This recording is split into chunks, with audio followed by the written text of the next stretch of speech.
I dry my body with the towel now. زه خپل وجود دا د اوس په تولیه باندې وچوم. تولیه هغه څه ته ویل کېږي کله چې موږ غسل وکړو، د غسل نه بعد بیا خپل ځان پوښو، څوک ورته سپاک وایي او څوک ورته تولیه وایي، نو هغې ته ویل کېږي ټاول، په انګلیش کې ټاول. I turn off the tap on now. اوس زه نلکه بندوم. هغه څه چې تاسو ته اوبه راځي یا نلکه چې کله لامبی تینه، نو هغه چې کله تاسو اوبه بندوئ نو په انګلیش کې به وایي چې I turn off the tap now. کله چې تاسو نلکه اوبه چې دي هغه خلاصوئ نو تاسو به بیا په انګلیش کې داسې وایي I turn on the tap now. زه اوس دا دی نلکه لګوم یا نلکه چلینوم. کله چې بهر ته ووځئ یو چا سره میلاو شئ نو بیا به په د ګهیځ سهار مونده به داسې په انګلیش کې ورته وایي ګوډ مارنینګ، سهار دې په خیر. ګوډ مارنینګ دا په سهار کې ویل کېږي او د 12 بجو پورې ته دا لفظ ویلی شي ګوډ مارنینګ، سهار دې په خیر. د 12 بجو نه بعد به بیا دغه لفظ ووایي چې چا سره میلاویږي ګوډ آفټرنون، ماسپښین دې په خیر، ګوډ آفټرنون. د 5 بجو پورې به تاسو ګوډ آفټرنون وایئ، هغه لفظ به وایئ. کله چې مازدیګر او یا ماښام شي نو بیا به تاسو په انګلیش کې دغه لفظ وایئ. ماښام ته که ماښام یې که مازدیګر یې پروا نه کوي، ګوډ ایونینګ، ماښام یا مازدیګر دې په خیر، ګوډ ایونینګ. د شپې به بیا دغه لفظ وایئ کله چې ویده کېږي هغه وخت، ګوډ نایټ، شپه په خیر، ګوډ نایټ. I check my WhatsApp. زه خپل WhatsApp چیک کوم. I check my WhatsApp. کله چې تاسو خپل WhatsApp چیک کوئ په انګلیش کې به داسې وایئ I check my WhatsApp. زه خپل WhatsApp چیک کوم.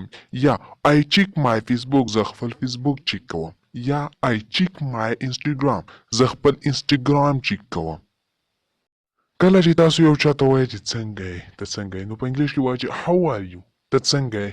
How are you. ته څنګه یې. I'm fine. زه ښه یم. کله چې تاسو پوښتنه کوئ نو بیا به داسې وایئ And what about you. ته څنګه یې. And what about you. او ته څنګه یې. کله چې تاسو ته یو څوک خبره یو کیسه کوي چې تاسو په پښتو کې ورته وایئ چې بالکل د صحیح خبره ده، د صحیح خبره ده، حقیقت دی، نو په انګلیش کې به یا وایئ چې true یا به وایئ چې you are right. بالکل صحیح خبره ده، حقیقت دی. true حقیقت دی. you are right بالکل صحیح خبره ده. کله چې تاسو ته یو څوک خبره یا کیسه کوي نو تاسو په پښتو کې ورته وایئ چې ښه نه مړه، نو تاسو بیا په انګلیش کې داسې مه وایئ، نو تاسو بیا په انګلیش کې داسې وایئ اوکې alright I see. د هیچ چا نه به شرمېږي ځکه چې انګلیسي دې سره بالکل صحیح تلفظ او صحیح زده کېږي. اوکې alright I see. د دې درې واړو یو مطلب دی، ښه. Where were you. ته چیرته وې. Where were you. I was with my friends. زه خپلو ملګرو سره وم. I was with my friends.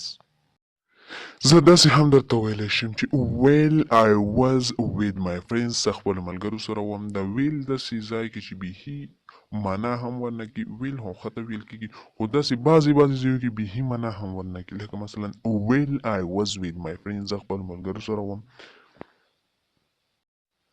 Are you okay. ایا ته ښه خو به یې، څه مسله خو به درته نه وي. په انګلیش کې وایي چې Are you okay. ایا ته ښه خو به وي، څه مسله خو به درته نه وي.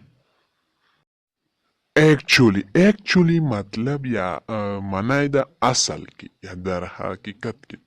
د ACTUALLY actually د دې صحیح تلفظ actually دی، اصل کې حقیقت کې.